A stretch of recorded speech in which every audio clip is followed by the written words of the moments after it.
Ngibingelele kuwe mlaleli, ngiyathemba ukuthi-ke uyaphila-ke.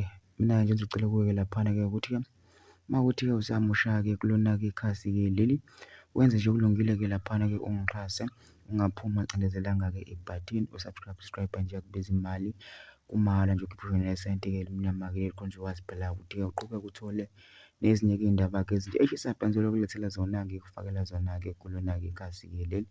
Kusukela-ke manje-ke ukuze ngingakuphutheli endaweni ezinjengamanje ukuthi-ke ngabe ucindezela-ke ibhathini usubscribe njengamanje. Udaba kulethele lona-ke namhlanje-ke la kulethele-ke iy'ndaba-ke zithi-ke umndeni wenkosi yamagcokama uSicebi Mfoka Dlamini uveze ukuthi uSicebi ushone esebonisiwe ngokufa.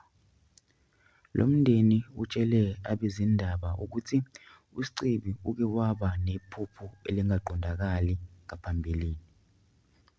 Uthi uSicebi uke wavuka nephupho wathi uziphuphe sengazuthi ushonile. Umndeni uthi awunakanga kangako lokhu.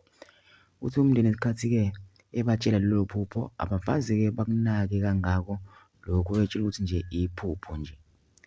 Eqinisweni umndeni uthi uhlulekile ukuvimba le sehlo.